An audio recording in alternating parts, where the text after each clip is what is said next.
dalam berdoa itu nanti ada beberapa etika, adab yang kalau kita kerjakan dengan adab itu mempercepat terkabulnya doa. Maka yang pertama, adab itu ada yang terkait waktu, kedua ada yang terkait tempat, ketiga ada yang terkait dengan keadaan. Misal, terkait dengan waktu, doa yang dipanjatkan di pertengahan malam itu berbeda waktunya dengan yang dipanjatkan dalam keadaan siang. Nah, kehusuannya pun akan lain. Jadi kalau teman-teman buka Quran surah ke-73, Al-Muzammil di ayat yang ke-6. Ya, apalagi ini dipanjatkan dalam keadaan tahajud misalnya. Itu sentuhan ke hatinya lain. Inna nasyi'atal laili hiya asyaddu wata'aw wa aqwamu qila. Sungguh bangun malam itu supaya kita bisa bermunajat, itu keheningan malam bisa mengantarkan kehusyuan pada permohonan kita sehingga menyentuh kepada jiwa. Karena gangguannya nggak banyak. Makanya tahajud itu kenapa utama walaupun sholat sunnah? Karena memang malam ini kita bisa melepaskan dari kepenatan dunia, menghilangkan dari berbagai macam perhatian yang memungkinkan kita tidak khusyuk dalam ibadah. Kalau siang kan yang lihat banyak, ya kan? Ya, kalau ke masjid lagi sendirian khusyuk, begitu banyak orang makin meningkat, gitu kan? Nah, kalau malam siapa yang mau perhatikan? Riaknya tipis, ya. Kemudian sum'ah pengen didengar orang juga tipis karena nggak semua orang bangun. Nah, makanya kalau ada masalah yang urgent ya, teman-teman yang ibu ataupun teman-teman yang ikhwan, biasakan bangun malam, minta sama Allah. Ya, waktu yang paling enak itu kalau sekarang subuh misalnya jam 4.44 lah ya, kurang lebih gitu ya. 4.44. Misal Anda bisa bangun dari setengah 4, jam 4 gitu. Nah, 4 ke setengah 5 itu namanya waktu sahar. Waktu sahar itu waktu paling bagus-bagusnya untuk istighfar dan berdoa. Kemudian, nah ini poinnya. Perhatikan baik-baik, ini kalimatnya. Wa man da'a ajaba. Siapa yang berdoa, dijawab. Nah, jadi biasakan kalau ingin berdoa, bisa diisi dengan istighfar terlebih dahulu. Makanya sebelum kita doa pasca sholat kan istighfar dulu. Istighfar, Allahumma antas salam, kemudian yang subhanallah, alhamdulillah, Allahu akbar, baru kesananya turunan ada doa kan. Ya, bagaimana minta dalam keadaan kotor? Masih banyak dosa, masih minta gitu kan.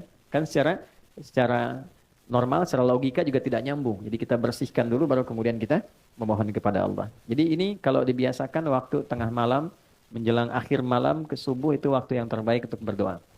Di antara yang lain, antara adzan dengan iqamah misalnya itu waktu. Yang kedua tempat. Ada tempat-tempat tertentu yang secara spesifik mempercepat terkabulnya doa. Misal, ada yang tempatnya itu untuk umum di Mekah, area Ka'bah, kan? Multazam, Raudhah. Tapi kan nggak semua kita bisa ke sana. Karena itu apa yang bisa kita lakukan? Masjid. Ya. Ini yang teman-teman yang laki-laki ya, ada kebiasaan di sahabat Nabi itu diajarin sama Nabi kalau mau beraktivitas ke masjid dulu. Oke? Mereka berangkat dari masjid setelah subuh, salat syuruk, udah punya agenda. Jadi agenda itu disiapkan dari malam. Besok mau ngerjakan apa, dirapikan. Nah, subuh berangkat ke masjid, membawa agenda itu yang sudah kita pahami. Nanti dalam sholat, kita minta sama Allah. Dalam sujud, kita belajar di pertemuan lalu, dihadirkan, ya, dalam hati kita minta dimudahkan, minta dibantu, minta dibimbing, minta ditolong. Baik, nanti pulang, menariknya diajarkannya ke masjid dulu sebelum ke rumah. Coba teman-teman bisa praktekkan ya, kalau nanti dari kantor sebelum nyampe rumah, singgah di masjid dulu. Ambil wudhu, sholat 2 rakaat, pulang. Itu auranya akan beda dibandingkan langsung dari kantor ke rumah. Nggak percaya silakan. Di masjid tuh auranya ada aura ketenangan, kenyamanan, kedamaian. Jadi pulang nyampe rumah itu yang didapatkan oleh keluarga, aura kedamaian. Dan itu yang dibutuhkan. Kalau pengen tarik ke rumah, bikin mihrab. Ya, masa rumah luas, kamar banyak, nggak ada satupun dihususkan untuk ibadah.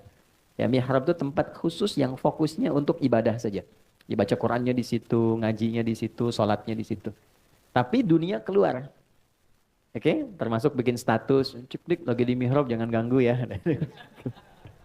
Nah, jadi tempat sudah, kemudian waktu juga sudah, ya kan? Nah, yang ketiga adalah kondisi. Kondisi itu biasanya berkumpulnya orang-orang saleh saat pengajian. Ya, hadisnya ada di riwayat Ibnu Majah. Ya, man salaka tariqan yaltamisu fihi ilma, sahalallahu lahu tariqan ilal jannah, wa innal malaikata la tadau ajnihataha ridan li talibil ilmi. Paham? Tidak. Siapapun yang menginvestasikan, meluangkan waktu, tenaganya, kesibukannya, dan dia arahkan satu bagian waktunya untuk belajar agama.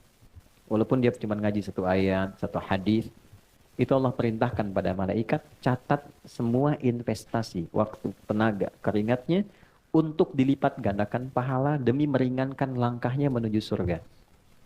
Oke, jadi ini nggak mudah. Wa innal malaikata, dan berikan satu tambahan saat dia mulai berangkat tapi niatnya memang spesifik untuk belajar. Maka ada malaikat yang Allah perintahkan untuk membentangkan sayapnya, memberikan ridha kepada orang ini sampai dia pulang kembali. Nah, di antara makna ridhonya malaikat itu, di antara maknanya mengaminkan doa yang dimohonkan.